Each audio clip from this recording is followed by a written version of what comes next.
zo fa chonal channel thir tu te in zawai am sa in chi bai kan buk cheu ani me ni som ni pani khan HPO CDF hol ngoram trio khomoya HPO CDF hol ngoram sokar le khotlang khoi tu ten nazari sukula hian ruihlo mizoram alutur khong zali som hi pasari an mana chuta chuanin he thil chungchanga hian hemi ruihlowa innam hnoile hemi athok tu te po telin CNO CNDF ani ti in HPO CDF hol ngoram chuanin zofa jonala asoi ani hemi a hian zofa jonal te hianin tu ta nge ani ti chu kai ni chuan kan hri hau lo ama chu an ina nge an va muwa mi pui si pai te an ina nge an man nu hian athok tu te le anei tu te hi CNO CNDF tenen thoklang an ni ti in zofa jon hala an soya hemi chungchanga hian mo phur tu te in heng tianga thu kan hnena an thlena wangin kaini chuanin thu kan don angin kan puang mai ani ti kha ama sa in thlir tu ten hilama han kan ron in soya hai no pangte hi an tam khop maya no pangte an leinat om hle ani ti hian sukul an kala an sukul kalna hianin ruihlo number 4 hi tam mai hi omani hei hi voi engzang nge an ti to ang ti chu pathian chau lo chuan a hrelowa no pangte kan fa te heng tiang ang skula an han kal hi an ngei to om hle ani ruihlo hi no pangte tan hian voi khat lia le voi khat tok ang ti hianin ti sen hin a hre maya thuak thleng hianin taksa thleng hianin atur thai ani heng tianga hian kan fa te skul an lo kal ani chuanin damdoi ina in check up tir te po a thahial ome tuna hianin HPO CDF hol ngoram sokar hnuaya education department chel tu sarkima kan han kom dona sarkima kan kom na hi ngun takin lo en ula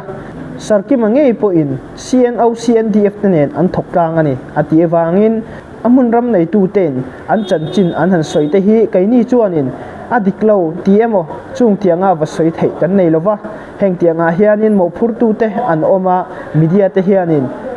thil than ang le mo phur tu te mala tu te ina an thu soi ang hi kaini chong kan pho langzel mai ani ti kha kan ron soya CNO CNDF va soi chenna lampo ani lova hei hi HPO CDF hol ngoram tenen an thoklang lawa CNO CNDF education tenen an thoklang ani ti kha an soi ani me ni som hi pani jinglam dar som le achan ve khan ani a trio khomoi bazar bula ani a bazar bul hi trio khomoi A group anti thayang chu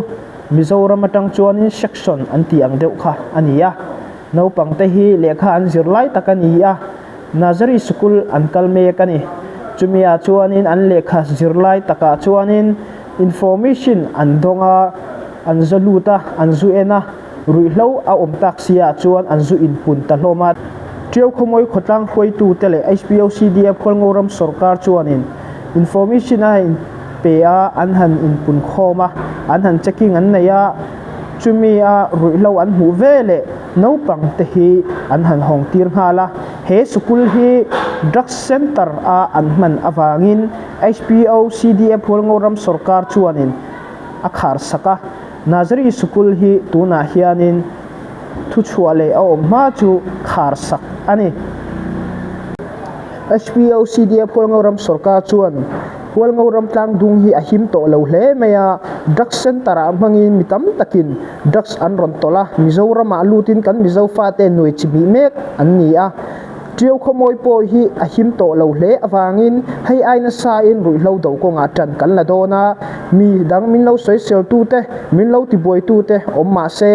he rui lo do hi zo fate melma ni ti hria in thaitop kan chunga kan do zel dona mi puite tho pui na le tho ho na kan mo tak zeta min tho ho pui zel turin le min tho pui to zong zong na chunga lom thu kan soi ani anti tuna hianin CDF hol ngoram education department an khoi tu sarkima komna kan han nei dona ama office kan zukala kan in komna chiang takin min lo thil sak turin thil tu zong zong te in zawa in kan in somin ngun takin kan thil thau don ania ole hei CDF hol ngoram education department an office kan kal dona heta lekha antara an lekha tar hi office of the chief educational officer chuanin a hnuaiah hianin Department of Phualngoram Education an tia chuanin Phualngoram Regional Government an tia Phualngoram Sarkar Zirna Office tina nia chuanin he chunga han lut do na hlok chan chin kha thu zon na kan nei chun zom do na ni chuanin he an office lo chang thung ang reng khop maya chuanin lai thut na ani hela chuanin sota chuanin an oma chuanin an le khabun ya ta hianin ai lim te po hi oma mo heta hianin Phualngoram oma chuan he thil om ta treu mai lo chang thung ve to ang renga chuan he ta calendar te oma calendar ten lo neya CDF Phualngoram min calendar ten lo nei ani chuan tilama te hianin hei a thakop mai heta no smoking te an non tia chuan ti hianin ramboi ma thil om ang deuh chia khan thil hi ni ve thapa ma se subject a kha chuanin ma son tam ta kom ve ti kha a chianga oh hello sir ba boi ve a Voi rèn lo in chi ve la lo om hle mai đâm trà mơ patient ra là cả đâm trà với lâu anh nghe thì tụi tên này em hay nó bằng po của con này dâm cần bồi pui mẹ con này in hạ thầy béo đó này ole chút tu te in phải in am sa in chỉ bay cái bục châu này cho nên với in hạ hiền in HPO CDF Phualngoram Education and Hoi to head mo Chief of Educational Officer Sarkimanen kom na kan han nei do na kai muthaya kalom he ri kalom sir nimin khanin nimin me nisom ni pathi khanin mo heta khanin nazari sukula khanin number 4 hong zali le som ni pasari HPOCDF Phualngoram police tele SRF le khotlang khoi tu tenen khanin ti khanin an mani nazari no pang te mo ko lina mu chu kan te theng chu no pang ka ra khanin number 4 kha zat kha oma chu nazari school nei hianin tho ho na te in nei em tin lai zo na kha mean in school education in kalpuidan ne an school education in kalpuidan in kal bo ro kha mean hil thaingam tuna rui thai thilan ba man na school nursery school hi TPCE an tia han hi private anga kalan nia te chuan in an thak tu pa hi kaushania charnia kan lo hriat thin kha nia ama ro chatuna anwa man nan in takhe kaushanina a hriat puina niam ka hrelawa an man imi mal luwa nge chuta chon school an hong ti po kan lo hriat lo kaushanina na hon kha chu an mani biak in hnai laman hong ni miang kan lo ti khania chutiang khapa kan hriat chian lo te an nia chuan a hruai tu te zawk le an principal tuna rui thai thil kan man na saya suya han ti kha chu pola ron tlut tu chuan kan lo soipui thin to te chon ni ma ro chu in zom na kan nei lo pa an mani hian CNO lam kan lo zom to an tia wangin kan in zom lo choni phat mai kaini cha HPO kan ni miawa CNO kha cha hran ni miawa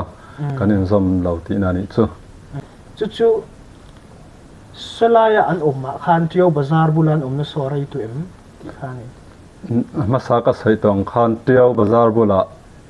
nursery school an lo hon sakti po kan hriat lo an ni chu mo chu ania ama sia suya hi chu ka thian thin ania college sakan class khata thu thin kan ne wanga thian kha kan nia ti chuan recorder wat tua hian tuition pe in tuition class hongin hun than lai dei to lo om chuan ni ma sa khoi lai ve ange ama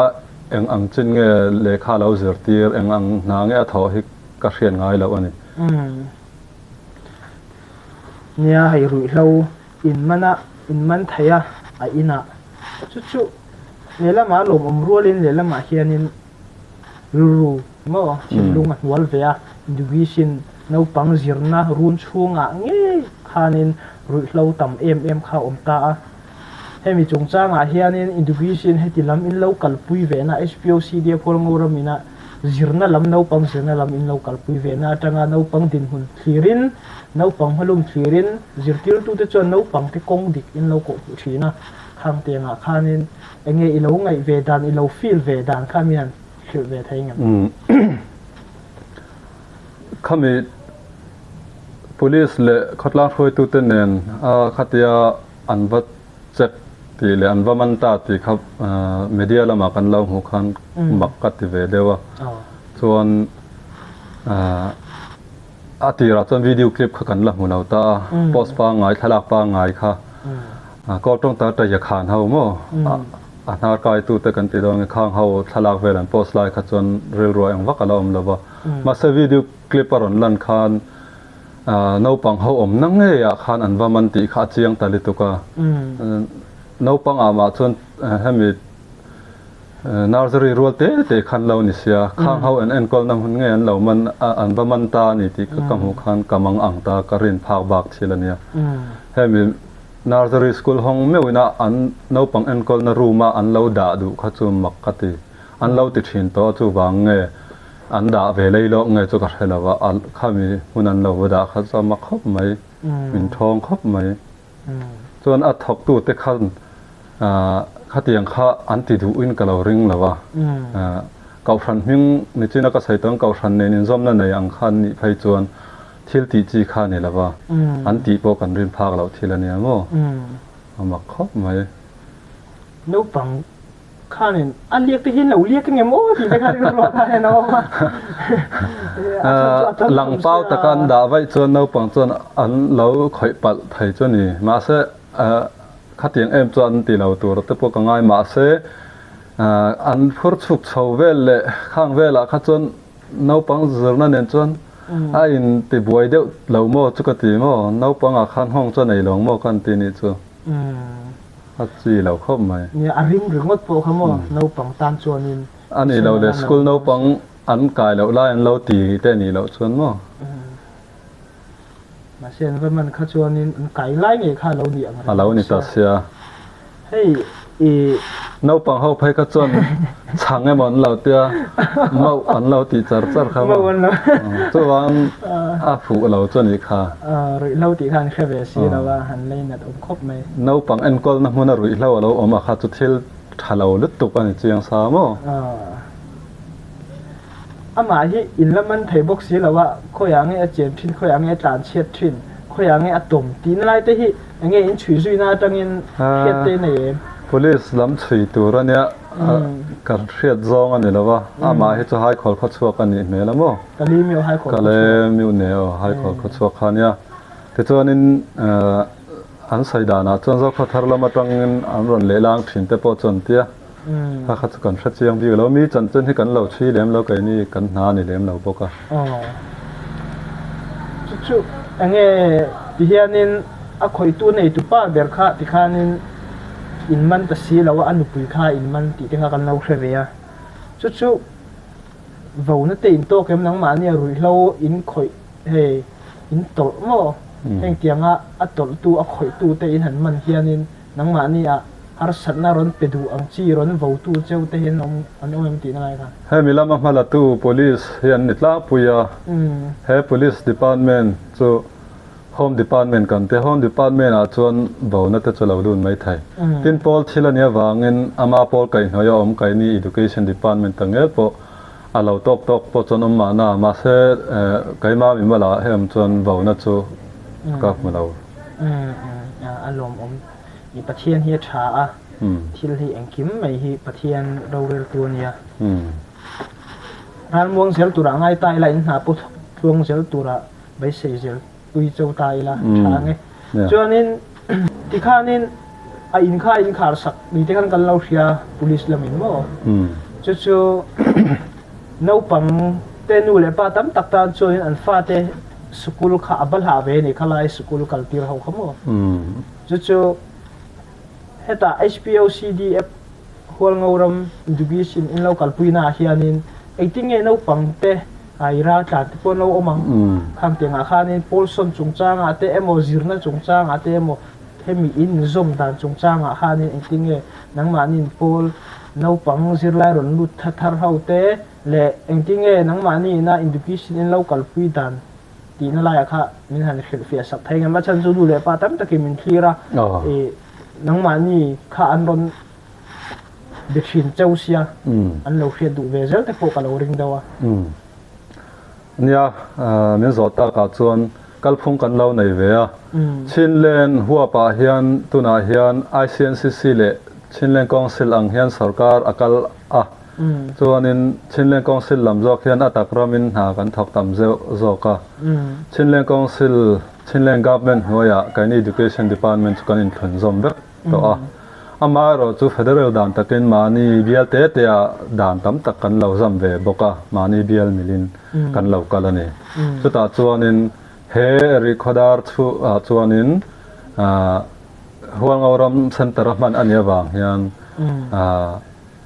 Chinlen Council kaldan le kai mani huang auram kaldan mangin kan kalpui to tlata bial dang ti dan kha aron lu angai lawani vial dang ti dan kan ti khan Chinlen chunga tel ve te nen chuan atu chuan en ron hawa thok tur chu kan ni ama ro chu Chinlen ron zam ve lo te kha chu kan zo phapui te ma ni se kan chin mi pui te thau ma ni se kan kal phung ala in mil miau lo wangin ala in nerem lawa kan thok hau thai lawa ni chu wang chuan an nena school kal thin te po kha thun horai lawa chuan in dan kal anga puan thai hial an ni don ani tun horai lo kan ti chan kha tun he ko tong an ho lo ke la kan si yung rang thaw ni kan si yung a an du thin lo ve tata an reng an ti khong ve tata tun chan he kan thleng chu ni tuna kan rui thai thil man na ta te school ni lo private school dang te po kha chu ti thaw an nia kan so ma long kan so ma se kan thuan zom lawa tuna a hun taka school puin sarkar ina hon school puina school ala hon ma lo ni thawa khang an phanau te po school kal tur rual an ni chuan school puya po an kal thai tin nursery rual te te kha atam zo kan ni mela nursery tan pon sarkar ina hon sak thau khata an kal thai kan pom vek ama ro chu ti du lawa ron kai du lo thleng thleng kha chu kai ni na an ban war wa ka ya wa som tu chang kan mo phurna ni bik lawa te chuan in ni chinai ron soi ra tlan chung chang ang te po kha ra tlan te po kha kan lo endik veka an mani pol mil tura kan thu phal vek thau tin Mizoram lam po kha min zo che lo na kan chang te langa Mizoram atanga ra tlan ron le le te po kha an om ve le Mizoram a school an zukala an kalang ang pol kan lo pom sak ama ro chu khulama chon barmi san lo zer lo ko le kha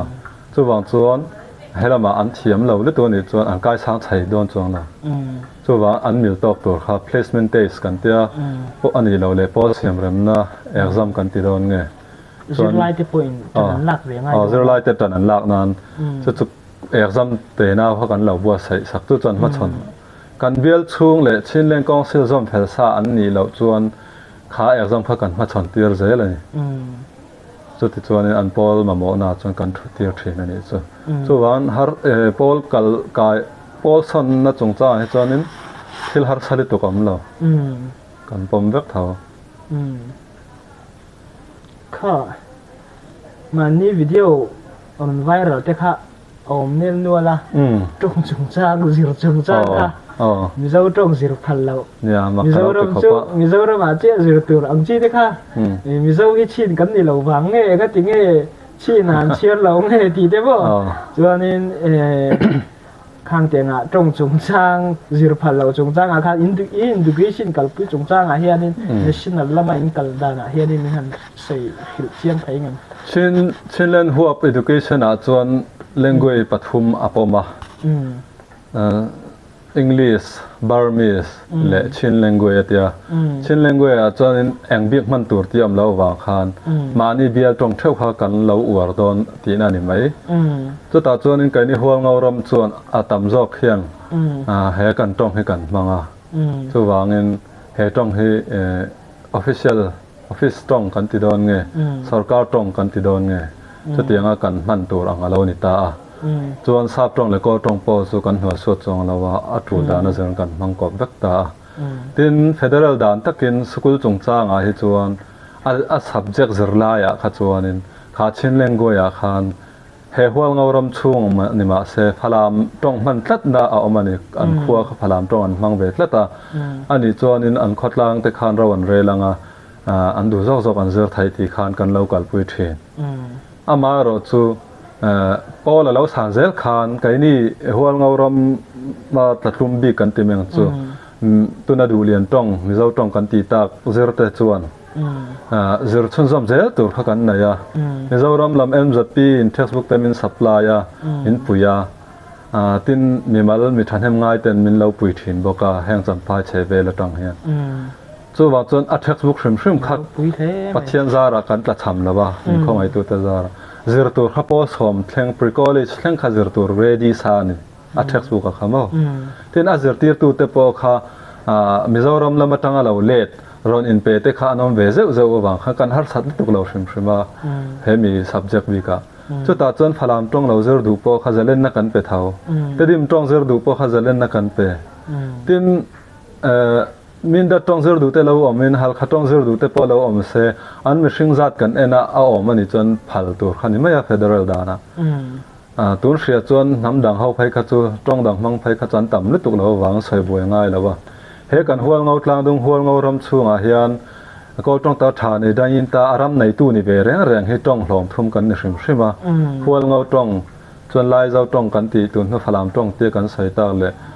แต่เดิมต้องกันตีตาหม้อผ่านลายเดียวจนกามหาวต้องไงหม้อไปแต่ต้องให้หม้อกันเราตีเลยค่ะให้ไปต้องจะทุ่มแรงให้จูหัวเงารำต้องอันนี้เวชิมจูเราดังให้จูมีขวดต้องกันตีเมืองจูอาซาเดวตาข้ามีต้องจะทุ่มบากโปะค่ะอันเราเจอดูนี่จวนอันมีชิงซาตินอาเจอจวนพัลเวกไงอันเนี้ย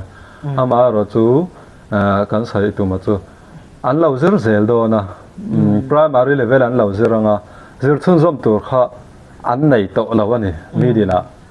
เฮล่าอยากเสียนเอาลำคันเราบวชใส่ในสเวนี่ไม่ไทยข้ามีข้ากันอินการทัดทุนจนเจอชุนซอมตัวอันเราในเวไม่ไทยโน่อันนี้เราเพิ่งไกมานี่มินรอนะมินพัลนั่นพลามอูนาวเต็นเฮนะจังอัน subject เสียมสามีดิลเจอร์ไลบุค่ะอันเราว่าลักให้พวกค่ะกันปมนิตุกมารอจูปอสมปะค่ะสมปะนี่ high school ละอมจวงงั้นอันนี้เลย preschool level ละพอ high school ปีอะไรมาอันละอมเจเลมตูเงจังกายจอกที่ข้ากันใส่ปุยที่นะคะเฮดูเรียนตรงหินเราเจอเวทยันอีจวนboard exam กันในบ็อกซีบอดเอกสมัยฉันง่ายเท่าโดนะประคันนะอปันนี้นะต้องเทียมตำกันนี่โดนะ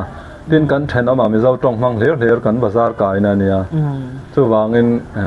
รัฐหลานทุกง่ายตาปนี่เสกันจะไล่ข้าไอ้จอมซาโดนะ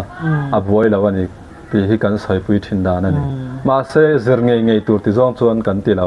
ดินตัวน่ะวิดีโอรอนไวรัลอันทุใส่ดูดานะขันชินเลยมีเจ้าข้าด่าช่างตัดละตาไอ้นี่จนชินเลยมีเจ้าให้ทิลทุบุนอูนาวไม่ปนนี่เราทิลประคัดอูนาวกันตีจนอูเล่นาวขมิชันนั่นละนี่มาจอกตัวทิลประคัดอันนี้มิงข้ามิงนี่อันไหนนี่ไหมที่ข้ามิตามจอกจนกันไงด่านไก่จนก็กัลปุยอวบจุดชินกูกีมีเจ้าหินอังเวกะกังไงจนนั้นสรการปนอาเชียสานนี่เฮมีปฐมจูจวนอันถูกปุยนี่เสียสรการเลยนะแล้วผมเจ้าเราจะเจ้ามีติเตลายมีติเตชูติเตคุมีติเตปอยอันถูกปุยถูกกาจนกับผมเวกะมาเสียสรการเลยนะ national level อัปมาจนอันหลังพลาวันนี้ไม่ยา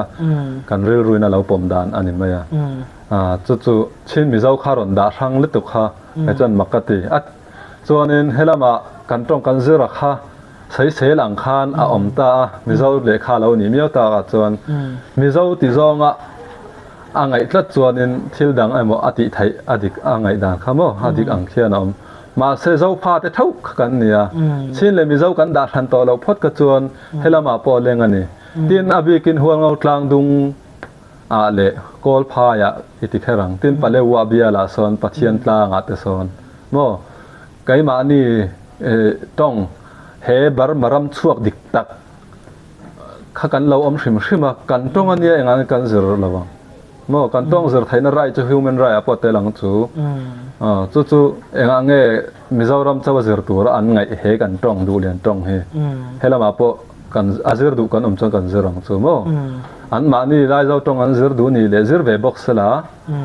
helama lai tong hal khatong kan ti an zir du chan lo zir ve bokang chu te dim tong in pai te tong kan ti kha helama an lo zir du ve ni chu an zir ve bokang chu tiang chen kai ni pon hela ya du lian tong mi zau tong kan ti hi kan lo uara ni ma ya enge national tang kan poma enge chu a thai lo chan tur ka ti ni ole thu top lam te kan lo hnayanga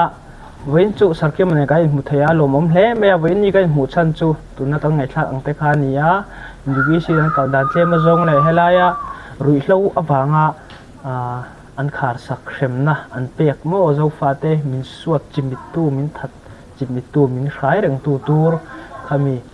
indugi sin chung chang ne te kha ni zom nai nem enge inkar a borok om ti kha zo fiana kan han level 5 takin min changa thil dikte thu dikte kan han khiat thai pha a online tang zel ni lovin apuna zel hianin athok tu te han zo tila thil hi a fel 5 thina khang tenga khanin social media khanin thil ni lo pui te kha tunanga in baina na sa a chuwangin rau chung lamina an soi hi chu ini poina thu dikani ti hi ini poina za kan lo rin pui thai thil ani chuanin ine zam turte an nia hemin nga ka mai zo mang renga chuanin sukul hon thar chungchang ate thil kalpui le chungchang ata dan le khaiti le fel fai tak an le ang chungchang ate a khan pai video te kan non siam le thei dura ngai tai la pathian ramati chuan weini ta chok an du tok phot anga soidu tang te le neyam nei lo ve ani cho kai bai phot neng chu bai ni man no hi an test na ni om tak ania khang po kha da te kan pe sia da gat ko ai lai pui he a bon no ya khomo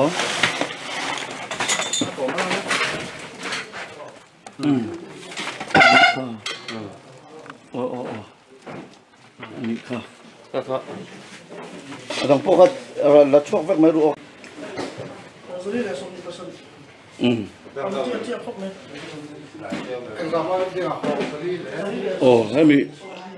hemi an stall room chunga hian ta he hemi chunga he lai theng omna ta hian an lo dang chuan ai lai chu ma ne kan ko lai mo ka lai chu han do he lai al mai ra chunga po hian an lo dang hian na ong zali chun to ong zali le somhi pasari ani ye gan en me ka dang po kan la chek me ka ni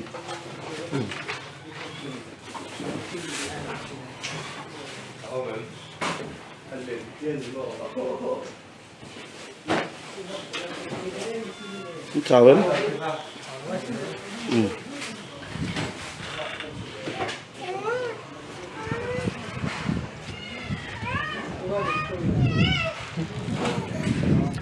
rồi hay là mình check được hay là phơi hai mà sẽ gần anh thâu ngay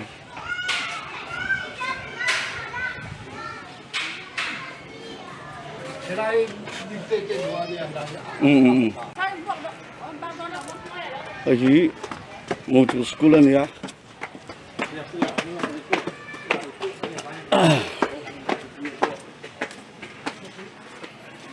nó mà thôi ini tu pa ka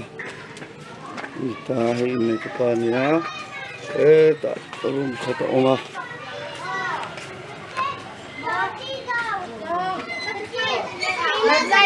no pang school hian no pang school ni á một phần đó nó tu một chỗ school hi dân trên nam một cái này thì cả con bye bye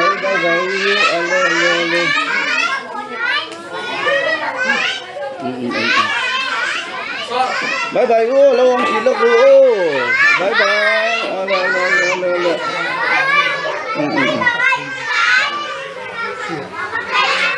đúng không? không phần nó mình lập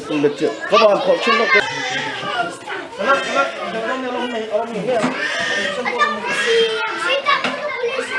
ê một cánh lá luôn tâm lùi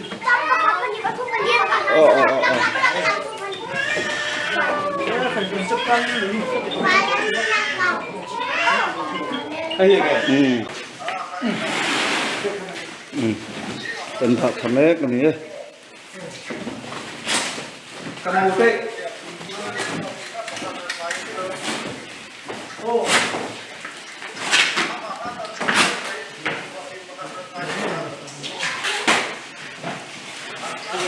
Thì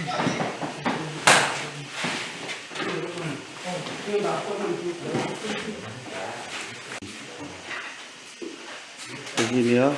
mình chưa được cần mặn ta hong sali leng sa kha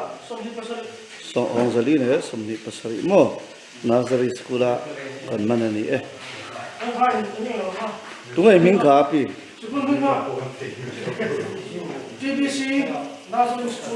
TBC nursing school mo ni tuma ngon suy thang mo ale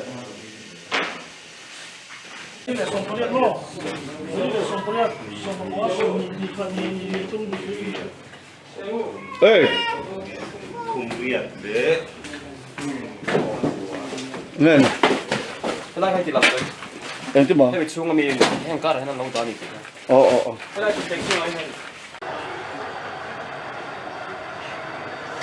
nursing school ni ya nursing school mangtang kain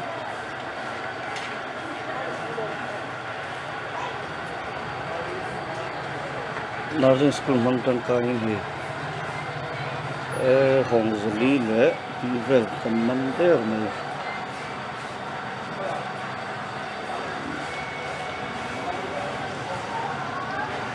nursing school mangtang kain number 4 ano ba yun